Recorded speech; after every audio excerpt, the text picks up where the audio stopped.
So this is the the final take, redoing the protea cast because I fumbled and poured the metal over and I ran out of metal to fill this because you need to fill it.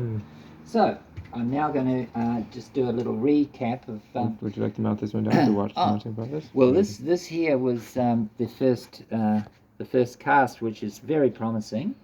But obviously that was the top of the metal there, and it should have been, the top should have been there. It should have filled up. So I just I will remelt this. Watch the protea melt. So a protea melt. So here's the protea. Here's the mold. Now you'll notice there's graphite powder, and I've just lined it with graphite powder, rubbed it in so it looks shiny like lead pencil. It's not lead, of course. It's graphite, carbon, but it helps. It seems to help with the cast to get the metal flowing in and onto the detail. So I will now recap on the binding of it together. So it's been cut in a previous video. I cut that just earlier this morning and cut it out, and so now that zigzag join is carefully it meets perfectly, and this is just a light pressure, just lacing wire that you can get from a hardware, and I just bend a little hook in it so that it neatly holds. So that is better than using tape, because the tape can melt if you get a leak or a pour. If some pours over the edge, you can just melt the tape and then it all pours out. Better not to go there. So I'm now going to melt some pewter. I've got my vibrator very handy here, and I've got everything. This time it'll be a perfect pour, we trust. So, switching it back on, let the gas out. So you'll notice how the molten metal, as soon as it becomes molten, it becomes beautifully shiny like a mirror, apart from any slag. It's a little bit of slag, doesn't matter, because it floats, and when you vibrate and you pour, the pour is coming from the bottom. So what I do is I make sure it's all melted, and that's all. You just do it up to the point where it's all melted, basically. See, like that. And this is just a ladle, an ordinary ladle from the kitchen. Try not to let your wife catch you stealing it from the kitchen, but you can go to the op shops. Now I'm pouring it with the vibrator, and you see it's vibrating. I'm being a little bit more careful this time, and it's just, see the vibration?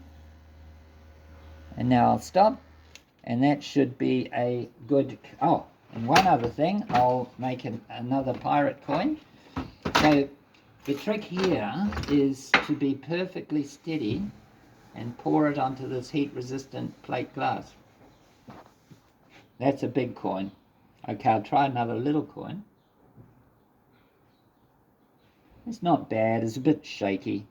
Too much rum last night. Not really. So Petros, what do you reckon? Are you excited? Yes, I think seeing that first protea melted down was quite amazing. Yes. Yeah, and the protea coin is a lovely possibility. Perhaps in pure 99.9. Yes, I think we should do that, then we'd have real pirate currency. Yes. Arr. This here, yes. this here, now God's money, silver and gold. If this was silver, okay, ridiculously underpriced at about $28 US or something at the moment. It should really be $2.80, but it's suppressed by our beloved banks, various ways. But when they lose control of it, it will go up to it's basically costs that much to mine it. So it's used in all sorts of things: solar panels, electric cars, guided missiles. So we need a lot of silver, and it gets used up. So that is valuable. Yes. Like a pirate currency that is in the form of, yes, protea seeds. Yes. Seed heads. Yes. Seeds that Flowers. represent beauty and Yes. and our connection with nature and God's money. True value, yeah. Yeah, true value. Now I've already opened it up, and see how it's quite hot, and I may have jumped the gun a bit, but Ooh, it's steaming. It's steaming hot. Yeah. So the thing about casting in the pewter, and it probably applies to all metal, is that you've got to give it enough time to cool down enough so the metallic crystals form and it becomes hard. Otherwise, you get sort of crumbly. The metal is actually sort of crumbly. So this metal, once it's cooled like this, you can hammer it, and I'll just demonstrate. Look at those beautiful. Would you like me to try, Peter? I'm gonna try. Here This we is go. a nice. It's a Alright. very satisfying. Very good hammer. Can I Ball try one of peen these hammer. guys? What's this one? This is a butterfly. Oh yes, yes. We'll We can try- make specialized You could silver do right. silver coins, maybe Yeah. at 0.99. But we'll just do this. Those are a bit shallow. Yeah. They're Does all still make a etched strike? in. Yeah, you could try. You could try. Of course, now we've got dents in it, but we'll see. Might be quite loud. It will be loud. Sorry about that. You've got some detail. I got something there. Yeah. I should probably do another hit. Yeah. Do we have enough space in our ears for that? Let us Yeah. see. I think I'm ready. Yeah. Okay. Oh well. Yeah. You can hit it while I'm. Alright, I'll hit it one more time, just a little bit into the snow, and it's quite fun making things. It gets a little bit addictive, especially when you can see metal turn to liquid, then turn back into solid again. So here we go, 1, 2, 3. Okay, that was Yeah. good. That's how we do it every time, right? And you can see the form of a butterfly. That is not my best work, but it is something. So, now back Yeah. to Peter. Thank you, Peter. Okay. So just for a little bit of completeness, how I do at the moment, the best technology I've got is I get the blank like this and the two dies, and then I put a pipe over it on top of a very heavy piece of metal out the back, and this pipe contains a rod, and you lift the rod right up, a very heavy inch-thick rod, and you go wham as hard as you can. And one hit is the best because then it doesn't move. And that is you get a lot more power and accuracy. So meanwhile, this has been cooling, and here we go. Let's see. It's still actually surprisingly hot, but here it comes. And now usually I would grab a pliers. Here's some interesting pliers I use. You could just use any sort of plier really. There are pliers with smooth, and then That is beautiful. so there we are. It's reproduced quite well. Those little bubbles you just knock off. At this point, when you clean up a mold, this is already. Whoops, that was hot. When you clean up, it's called fettling, and it's a job that a friend of mine had as a fettler, and the fettler breaks off these the sprues and cleans up any seams or joints. Now this is a little bit hot, so we'll put it in here, and it might hiss just a bit. It's not like anything like as hot as it would be if it was silver, which has to be red hot, you know. And you can't cast silver in any known silicone. It just sort of burns it, so you have to have the lost wax method. So casting silver is got a whole other level of challenge. But this is a very thick, strong protea. Beautiful. That would be that is quite a lot of metal, but a beautiful thing. So it's like an ounce and a half, maybe. yeah, I'll show you now how I would fettle this, since we've talked about fettling. Sometimes I use a file for some things. Sometimes I use if there's something to cut off that's a bigger a sprue. Sometimes a sprue is bigger, and there might be two things feeding the metal in. So to cut that off, I use basically a little cut off thing like this, and extended so it's for leverage, and you can get right in. And then I often use a bandsaw for some things because it's quite soft metal. Now I'm going to just polish a little bit with this thing here, which is we get at Super Cheap Auto. And I've got a light.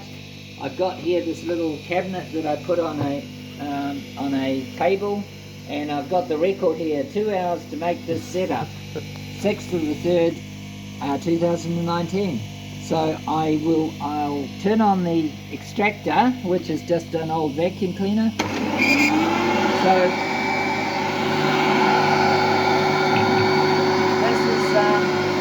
this is a good material. It's sort of it's a bit like your pot scrub material, and that vacuum cleaner sounds a bit dodgy. I think she's about to blow, Captain.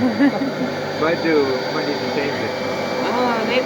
Up on the back. Hopefully it doesn't go on the smoke.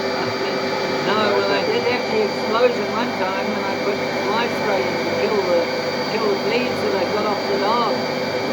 Yeah, no, that was a bad one. That's a bad mistake. It's alright if you wait until it's dispersed, but if you open it up and then close it and spray it, and then you start the vacuum cleaner, boom. Anyway. So don't do that. Okay. No, we don't do that. Thank you. So here we go. Wow. It's looking better, looking quite good. Now, it's a final stage. Is what we often do is we put black, just a bit of Indian ink, and this is quite thin, but it shows the idea. It shouldn't be quite that thin. You can see there's a little bit of tendency to repel, and that will be because probably it could have done with cleaning or just a thicker ink. So, yep, I'll just, sometimes I use my hands to get rid of excess because it gives you more contrast. But that, true artisan. yeah, it's nice, toxic Indian ink. Yes. But there's one, and then probably if I do a bit more, sometimes I sand with very fine sandpaper like 2000 grit, wet and dry, and that could well just give you a shiny, look at those points, the shiny points coming up. So that's, you can see how it's going to just become shinier and beautifuler, and then that could, as I say, it could be a button. We could put drill in 4 things and make button, very solid button, or a pendant. And my only critique of it might be that I've made, well, it is quite a thick object to start with, so there would be ways to make a thinner object. For example, you could make a mold and then get the mold and then cut the cast and then make another mold. But I can give that a polish for you. Yes. It's quite satisfying. Pewter can look like silver. I've got I mean, that is shiny. That could almost be silver. Yeah. Silver is only slightly shinier than that. And obviously silver is harder, but pewter is the second most commonly used metal in jewellery, apparently. Probably silver is the most common, and then pewter, and then probably, I would guess, gold, but not sure. But yes, working with pewter is a great introduction to metal in general. I don't know. A little bit better? What do you reckon? There we go. Okay. I love it. Cool. There we go. I think we should say, live long and prosper. Yes. And yes, as they do. We'll get the lady out of the casting area. She's been shunted off here, but she should probably be in the gallery. She's nearly finished. Should look lovely there. Well, goodbye for now. Thank you. From Renaissance Thanks Workshops. for tuning in.